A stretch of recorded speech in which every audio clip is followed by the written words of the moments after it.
Hello दोस्तों, स्वागत है आपका हमारे यूट्यूब चैनल स्कूल टाइम में। दोस्तों, आज के वीडियो में हम जानकारी प्राप्त करेंगे जुलाई माह सैलरी ऑटो प्रोसेस 15 तारीख के बाद की जाने वाली प्रक्रिया। बिल बना या नहीं, डीडीओ फॉरवर्ड हुआ या नहीं, बिल रिजेक्ट कैसे करें, सीए एसएफ राशि कैसे बांटें, एम्प्लॉय पे डिटेल में एम्प्लॉय शो क्यों नहीं हो रहे हैं, इसी तरह की बहुत सारी सभी महत्वपूर्ण जानकारियाँ हम लाइव प्रोसेस के माध्यम से हम जानकारी इसमें प्राप्त करेंगे। ऑटो सैलरी से रिलेटेड मैं पिछले 3-4 वीडियो बना चुका हूं। अगर आपने अभी तक उन वीडियो को नहीं देखा है तो आप उसको, मेरी रिक्वेस्ट है कि एक बार ज़रूर उन सभी वीडियो को देख लें। मैं डिस्क्रिप्शन में भी उसका लिंक दे दूंगा और सजेस्ट में भी उसको शो किया गया है, तो आप उन वीडियो को ज़रूर देख लें अगर ना देखे हों, ताकि पूरी प्रक्रिया आपको अच्छी तरह समझ में आ जाए, क्योंकि वहाँ पूरी तरीके से पूरी बिल प्रक्रिया हमने समझाई हुई है। तो चलते हैं इस वीडियो की तरफ। हमारी चर्चा का पहला बिंदु है बिल नंबर अलोकेशन। तो दोस्तों, मैनुअली किसी भी तरीके से हमें बिल अलोकेशन करने की आवश्यकता नहीं पड़ी है और बिल ऑटो अलोकेशन हो गया। इसी तरीके से बिल प्रोसेस भी ऑटो हो गया। हमने किसी तरीके की कोई प्रक्रिया नहीं की बिल प्रोसेस करने की। बिल बना या नहीं, ये किस तरीके से चेक करना है, बिल की रिपोर्ट्स कहाँ देखना है, कैसे चेक करना है, बिल में डॉक्यूमेंट्स अपलोड किस तरीके से करना है, इस तरीके से ई साइन रिपोर्ट को हम कैसे देख सकते हैं, वो रिपोर्ट्स। इसी तरीके से अगला है स्प्लिट अमाउंट सीए और एसएफ में किस तरीके से बिल की राशि को हमें बांटना है, बजट को चेक करना है और डीडीओ फॉरवर्ड बिल हुआ या नहीं ये देखना है। इस तरीके से बिल रिजेक्ट किस तरीके से करना है और डीडीओ कन्फर्मेशन विद ओटीपी और ट्रेजरी फॉरवर्ड, ये जानकारियाँ हम इस वीडियो के माध्यम से प्राप्त करने वाले। चलते हैं हम अपना पे मैनेजर डीडीओ आईडी ओपन करते हैं और ये हम होम पेज पर हैं। ऑथोराइजेशन में जाते हैं। ऑथोराइजेशन टैब में ओपन करके हम जैसे व्यू बिल स्टेटस हम चेक किया करते थे, उसी तरीके से हमें बिल स्टेटस को चेक करना है। तो यहाँ पर हम व्यू बिल स्टेटस पे क्लिक करते हैं और क्लिक करने के बाद वही प्रक्रिया हम अपनाते हैं। यहाँ पे जुलाई हमें सेलेक्ट करना है मंथ में और ईयर में 2021 को हमें सेलेक्ट करना है और यहाँ पर सैलरी हमें सेलेक्ट करना है। तो यहाँ पर हमारे जितने भी बिल प्रोसेस हो गए हैं, डीडीओ फॉरवर्ड हो गए हैं, बिल अलोकेशन हो गए हैं, ये यहाँ पर शो हो रहे हैं। सबसे पहले बिल नंबर है और बिल असाइन है, यहाँ पर हुआ है, प्रोसेस हो गया बिल। उसके बाद बिल डीडीओ फॉरवर्ड भी हो गया, ये यहाँ पर हम चेक कर सकते हैं। और जो लाल क्रॉस में है, ये ट्रेजरी फॉरवर्ड अभी नहीं हुआ है और टीवी नंबर अभी जारी नहीं हुए हैं। तो इस तरीके से हम हमारे बिलों की स्थिति को इस तरह माध्यम से हम चेक कर सकते हैं। बिल स्टेटस में हम बिलों को चेक कर लें, उसके बाद में हम सैलरी प्रिपरेशन में जाते हैं। सैलरी प्रिपरेशन में जहां पर हम सैलरी बनाते हैं, उस टैब के अंदर हम इसको खोलेंगे और वहां पर सैलरी बिल कन्फर्मेशन का एक ऑप्शन ऐड हुआ है। उस सैलरी बिल कन्फर्मेशन को हम ओपन करते हैं। ये सैलरी बिल कन्फर्मेशन का ऑप्शन है, इसको हम ओपन करते हैं। तो यहाँ पर हमारे सभी बिल शो हो जाएंगे। दोस्ती ना करें, आप व्यू बिल स्टेटस में देख रहे हैं कि बिल अलोकेट हो गए, प्रोसेस हो गए और हमारे बिल शो नहीं हो रहे हैं कन्फर्मेशन में, तो वेट करें, कन्फर्मेशन में शो हो जाएंगे।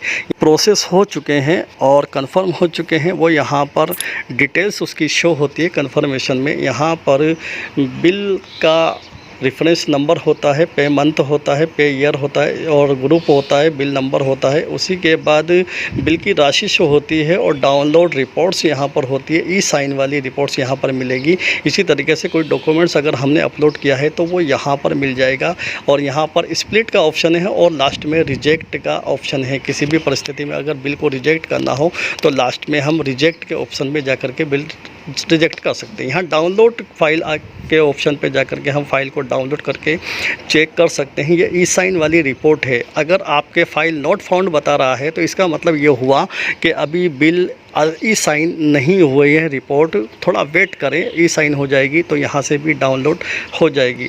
तो बिल को डाउनलोड करके आप देख सकते हैं। बिल में डॉक्यूमेंट अपलोड करने के लिए आपको डॉक्यूमेंट अपलोड वाले ऑप्शन पे जाना पड़ेगा। डॉक्यूमेंट अपलोड की प्रक्रिया वही है जिस तरीके से हम पहले करते आए हैं, वही पे ईयर को हम सेलेक्ट करेंगे, मंथ सेलेक्ट करेंगे, ये दोनों चीज़ें ऑलरेडी हमें मिलेगी। उसके बाद सेलेक्ट कैटेगरी के अंदर हमें बिल सैलरी सेलेक्ट करना है और सेलेक्ट उसके बाद में ग्रुप नेम को हम सेलेक्ट करेंगे और ग्रुप नेम को सेलेक्ट करने के बाद हम बिल नंबर को सेलेक्ट करेंगे। बिल नंबर सेलेक्ट कर लेने के बाद हमारे सामने ऑप्शंस शो हो जाएंगे। ये डॉक्यूमेंट अपलोड के ऑप्शन है, मैं ऑलरेडी अपलोड कर चुका हूँ इसलिए यहाँ पर बता रहा है। लेकिन आप कोई भी डॉक्यूमेंट्स किसी भी रिलेटेड संबंधित डॉक्यूमेंट जो अपलोड करना चाहें, जैसे अदर डॉक्यूमेंट में अगर इंक्रीमेंट का आप ऑर्डर अपलोड करना चाहें तो वो यहाँ से अपलोड कर सकते हैं। प्रक्रिया वही है, कोई नई चेंज इसमें नहीं है। उसी तरीके से डॉक्यूमेंट्स को अपलोड कर दें। जब डॉक्यूमेंट्स को अपलोड कर देंगे तो उसी के बाद सैलरी बिल कन्फर्मेशन के अंदर जो हम डॉक्यूमेंट्स को चेक करेंगे तो वहाँ पर हमारा डॉक्यूमेंट्स शो हो जाएगा। तो एक बार फिर से हम बिल प्रिपरेशन में, सैलरी प्रिपरेशन में हम जाते हैं। सैलरी प्रिपरेशन को हम ओपन कर रहे हैं और सैलरी बिल प्रिपरेशन के अंदर वही प्रक्रिया हमारी सैलरी बिल कन्फर्मेशन के अंदर हम दोबारा से चलें। तो यहाँ पर अब अगर हम देखें यहाँ पर डाउनलोड रिपोर्ट के अंदर तो ई साइन वाली रिपोर्ट करके चेक कर लें कि रिपोर्ट हमारी सही है या नहीं। हम इसको ओपन कर लें। ओपन करेंगे तो फिर ये जिप फॉर्मेट में होती है। तो सैलरी आउटर, सैलरी इनर और सैलरी शेड्यूल जो होती है वो सभी यहाँ पर शो होती है। यहाँ पर आप अच्छी तरीके से देख सकते हैं आउटर के अंदर भी ये ई साइन हो चुके हैं। पे मैनेजर का लोगो यहाँ पर मौजूद है। तो ये ई साइन रिपोर्ट हो गई आउटर। इसी तरीके से आप इनर को भी चेक कर लें और बिल की राशि को भी, एम्प्लॉयज़ की राशि को भी अच्छी तरीके से चेक कर लें। ये रेट को चेक कर लें और एनपीएस की राशि को चेक कर लें। इसमें डिफरेंस नहीं होना चाहिए। जो फॉर्मूला है उसी के तहत डीए और एनपीएस की राशि होना चाहिए। एचआरए की टेंशन न लें। एचआरए 8% से ही अभी बिल बनेगा, 9% नहीं बनेगा। और इसलिए आप बिल को रिजेक्ट ना करें करके सभी शेड्यूल्स को भी आप चेक कर लें। शेड्यूल्स तो सभी आ चुकी है या नहीं है और आउटर से इसका शेड्यूल का मिलान भी कर लें ताकि बिल हमारा ऑब्जेक्शन में ना आए। तो सभी शेड्यूल्स को चेक कर लें। मैं आपको लास्ट शेड्यूल के अंदर ई साइन आपको मिल जाएंगे। तो कंफर्म हो जाए शेड्यूल्स चेक करके, आउटर चेक करके, इनर चेक करके, उसके बाद अगली प्रक्रिया पर हम चलते हैं। यहाँ पर डॉक्यूमेंट्स जो हमने अपलोड किए हुए हैं वो यहाँ पर उसको डाउनलोड करके एक बार फिर से हम चेक कर सकते हैं कि हमने जो अपलोड किया डॉक्यूमेंट वो सही किया या नहीं किया। एक बार चेक करके इसको कंफर्म हो जाए। स्प्लिट अमाउंट की जो एलिमेंट्री के बिल होते हैं उनको सीए, सेंट्रल फंड और स्टेट फंड में हमें डिवाइड करना होता है। तो दोस्तों यहाँ पर एसएफ दिया हुआ है तो बिल की राशि यहाँ पर जैसे 6,24,920 दी हुई है, इसको एसएफ में और सीए में 60-40 के रेशो में हम डिवाइड करते हैं। तो वो आप कर सकते हैं। लेकिन दोस्तों एक बात मैं आपको बताऊं कि आप स्प्लिट करने से पहले अपना बजट ज़रूर चेक कर लें।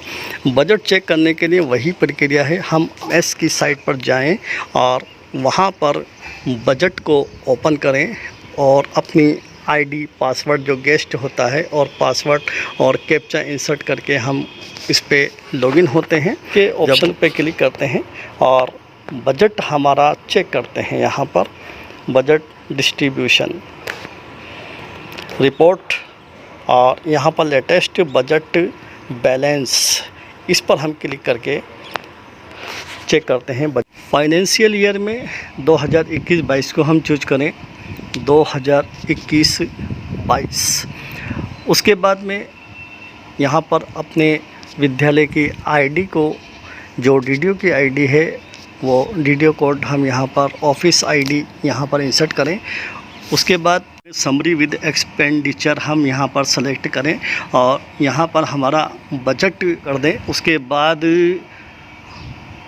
शो रिपोर्ट पर आप क्लिक कर दें तो ये यहाँ पर आपकी रिपोर्ट डाउनलोड हो जाएगी और यहाँ पर आप सेंट्रल फंड में कितनी राशि शेष है और स्टेट फंड में कितनी राशि शेष है ये आप यहाँ पर चेक कर लें। कंफर्म हो जाए, उसी के बाद में स्प्लिट करें। अगर बजट सफिशिएंट नहीं है, पर्याप्त बजट नहीं है तो फिर आपका बिल ऑब्जेक्शन में आ जाएगा और ट्रेजरी फॉरवर्ड भी नहीं हो पाएगा। तो यहाँ पर कंफर्म हो जाए, बजट चेक कर लें और उसी के बाद में अमाउंट को स्प्लिट करें। अगर सेंट्रल फंड में राशि पर्याप्त है तो फिर आपको कुछ भी स्प्लिट करने की आवश्यकता नहीं है, उसके बाद कुछ भी करने की आवश्यकता नहीं है। अगर कहीं किसी एम्प्लॉय की गलत सैलरी बन गई है या किसी को सैलरी नहीं देनी थी उसको सैलरी बन गई है तो फिर आपको बिल आप यहाँ पर रिजेक्ट कर सकते हैं। यहाँ पर लास्ट में रिजेक्ट का ऑप्शन है, इस पे आपको टाइप करना होगा बिल रिजेक्ट का कारण, किस कारण से आप बिल रिजेक्ट कर रहे हैं, तो बिल रिजेक्ट हो जाएगा। बात कर लेते हैं कि पे डिटेल में, एम्प्लॉय पे डिटेल में एम्प्लॉय शो नहीं हो रहे हैं। तो ये एम्प्लॉय शो क्यों नहीं हो रहे हैं, इसका कारण ये है कि अगर बिल प्रोसेस हो गया तो फिर वो आपको 23 तारीख डिटेल में एम्प्लॉय शो नहीं होंगे, ये कन्फर्म बात है। अगर बिल को आप रिजेक्ट कर देते हैं तो उसके बाद में वो एम्प्लॉय पे डिटेल में एम्प्लॉय शो हो जाएंगे और फिर आप उस एम्प्लॉयज़ को जिसका करेक्शन करना है वो आप सुधार करके वैसा का वैसा ही छोड़ दें, कुछ प्रक्रिया ना करें। फिर जब भी ऑटो सैलरी दोबारा से प्रोसेस होगी तो वो बिल भी प्रोसेस हो जाएगा। सारी प्रक्रिया सही है, सभी बिल कंप्लीट हो गए, हमने ई साइन रिपोर्ट भी चेक कर ली है, हमने डॉक्यूमेंट्स भी अपलोड कर दिए हैं। उसके बाद लास्ट काम हमारा जो काम है उस काम को हम देखते हैं वो क्या प्रक्रिया हमें करनी है। सैलरी प्रिपरेशन में, बिल प्रिपरेशन में, सैलरी प्रिपरेशन में लास्ट में एक ऑप्शन यहाँ पर ऐड हो चुका है, सैलरी कन्फर्मेशन फॉर ट्रेजरी। ये ट्रेजरी फॉरवर्ड तब तक नहीं होगा जब तक हम इस ऑप्शन पे जाकर के कन्फर्मेशन नहीं करेंगे। यहाँ पर डीडीओ सैलरी कन्फर्मेशन है, डीडीओ का नेम होगा, मोबाइल नंबर होगा और यहाँ पर all bill of salary are checked and verified by office ID, so kindly process bill for payment. तो यहाँ पर हम टिक कर देंगे और टिक करने के बाद ये ऑटोमेटिक OTP सेंड कर देगा। ये OTP का ऑप्शन आ गया और जो DD होंगे उनके मोबाइल नंबर यहाँ पर जो दिए हुए हैं उसी मोबाइल नंबर पे OTP जाएगा और हम यहाँ पर इसको सबमिट कर देंगे। याद रखें ये प्रक्रिया आपको लास्ट में करनी है, जब कंफर्म हो जाए कि सैलरी आपकी सही बनी है, सब कुछ सही हो गया है, उसी के बाद लास्ट में यहाँ पर OTP ले करके और सबमिट कर दें। टिक करने के बाद OTP आ जाएगी और OTP को सबमिट कर देंगे तो बिल आपका ट्रेजरी फॉरवर्ड हो जाएगा। एम्प्लॉय का बिल बनने से रह गया है तो क्यों रह गया है, इस कारण के लिए आपको DD रिपोर्ट में जाकर के मिसमैच एम्प्लॉय में उसको चेक कर ले कारण को, और उसके बाद अदर सैलरी रिपोर्ट का ऑप्शन होता है। यहाँ पर अदर सैलरी ऑप्शन के अंदर मंथ सेलेक्ट कर लें और ईयर को आप सेलेक्ट कर लें।